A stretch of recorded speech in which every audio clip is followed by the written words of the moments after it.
Gerakan, saya selalu dipanggil ke Mabes, dipanggil ke Polda, dipanggil oleh Kapolri, dan seterusnya dan seterusnya. Jadi waktu mau aksi tanggal 28 kemarin kita dipanggil polisi. Tujuannya singkat, kita mau dipres, kita mau ditekan supaya aksinya batal, supaya aksinya gagal. Begitu juga yang tanggal 5 besok. Kalau saya ada di tempat, mereka akan incar, mereka akan panggil, mereka akan macam-macam mereka lakukan supaya aksi ini gagal. Bagi saya tidak ada masalah, saya mau ditangkap, saya mau dibunuh, tidak ada masalah. Cuma yang jadi persoalan, ini kita perjuangan bukan perjuangan sendiri, tapi perjuangan tim, perjuangan rame-rame. Bukan perjuangan saya sendiri. Kalau saya dipegang, saya dipres, saya disandera, saya khawatir nanti teman-teman yang sedang bergerak jadi lemah. Akhirnya mereka mengarah, membatalkan daripada aksi yang sudah diumumkan ke umat. Itu yang saya nggak mau. Jadi saya nggak mau itu terjadi. Pokoknya aksi jalan terus. Tidak ada urusan saya disandera, saya mau diperiksa, mau ditangkap, nggak ada urusan. Yang sudah kita buat aksi, jalankan itu aksi. Supaya mereka tahu kalau ini bukan kerjaan saya sendiri. Ini kerjaan umat dari mana-mana. Kerjaan habaib, kerjaan ulama, kerjaan pondok-pondok pesantren, kerjaan ormas-ormas Islam dari berbagai macam golongan. Nah ini yang kita ingin buktikan. Maka itu kemarin begitu mau aksi 28, saya segera cabut untuk umroh. Sengaja supaya tidak ada yang bisa mereka sandera. Sehingga teman-teman kemarin alhamdulillah turun dengan tertib, bagus, ratusan ribu yang turun. Dan insya Allah besok tanggal 5 akan lebih banyak lagi yang turun untuk menegakkan keadilan. Jadi ini yang saya mau sampaikan, kita tidak akan mundur. Kita tidak akan pernah mundur apapun yang terjadi. Nah, saya mau tanya lagi semua, sekali lagi, siap berjuang? Siap! Siap jaga Indonesia? Siap! Siap tegakkan kalimat Allah? Siap! Siap bersatu? Siap! Siap di belakang komando para ulama? Siap! Takbir! Allahu Akbar! Sallu ala Nabi. Allahumma shalli ala Muhammad. Sebelum kita akhiri, kalau ada satu atau dua pertanyaan silakan. Silakan. Waalaikumsalam.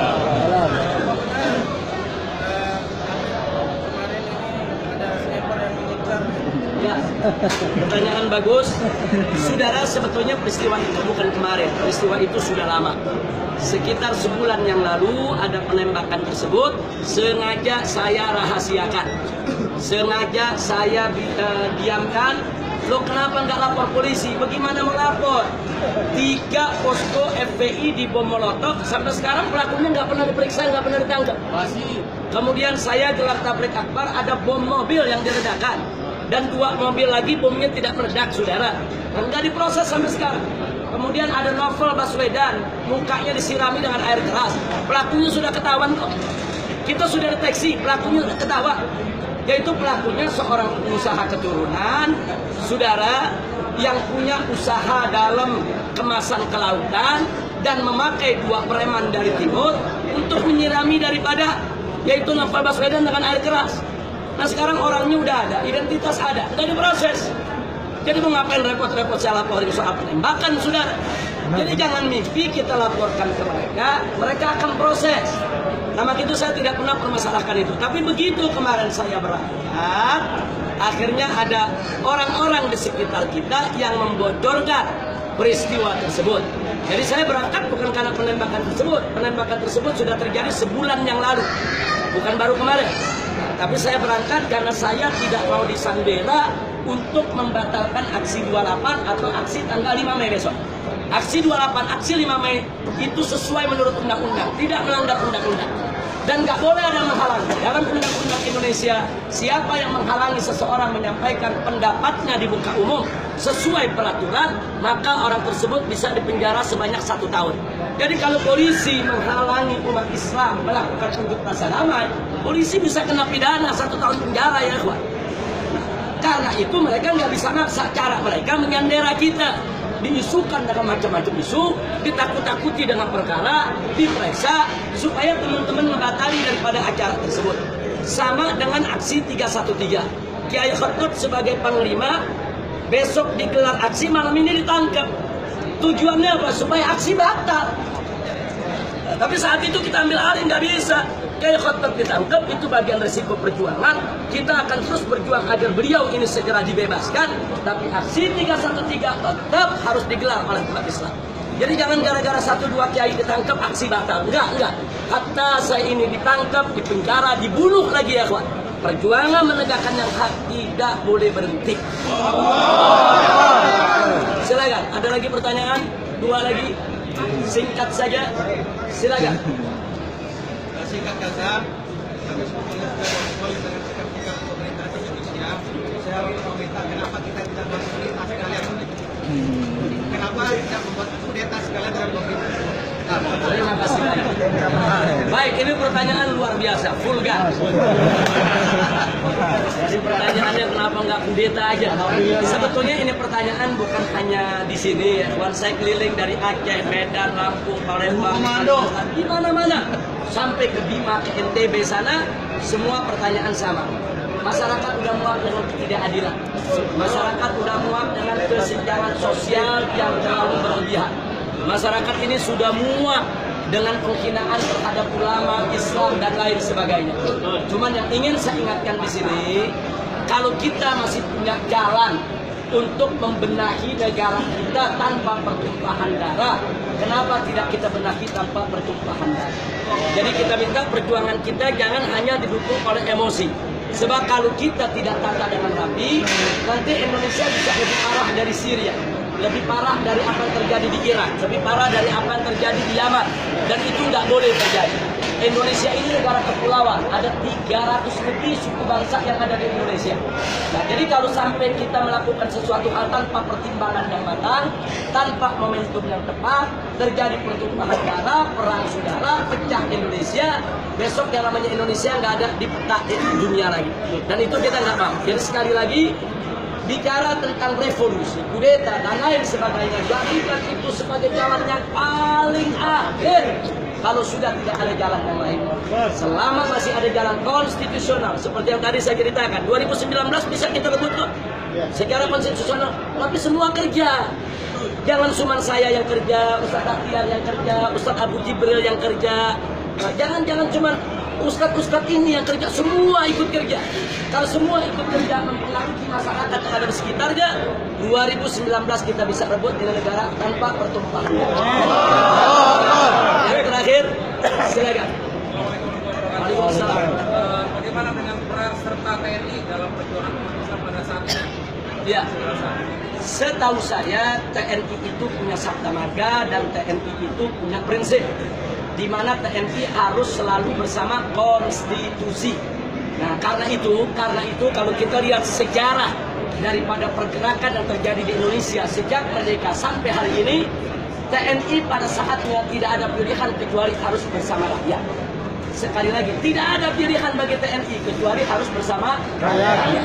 Jadi ada ketentuan TNI. Kalau presiden melanggar konstitusi, TNI harus ikut konstitusi, bukan ikut presiden. Jangan lupa itu. Nah, kalau presiden berseteru dengan rakyatnya, TNI harus di tengah untuk mendamaikan kedua kekuatan ini. Tapi kalau dua kekuatan ini terus-menerus bisa mengganggu kestabilan negara, TNI harus berpihak kepada rakyat. Karena TNI dari rakyat, oleh rakyat, untuk rakyat. Itu saya harapkan TNI Polri tetap pada posisinya, bela konstitusi, bela negara, bela rakyat. Jangan membela pemodal. Maaf, ini di negeri kita ada pemodal ini. Ini pemodal yang ingin ngatur-ngatur TNI, ngatur-ngatur polisi, ngatur-ngatur pejabat untuk diadu domba dengan umat Islam. Ini kan yang ngadu domba kita ini kan para pemodal. Kita nggak punya persoalan dengan presiden, kita nggak punya persoalan dengan para menteri.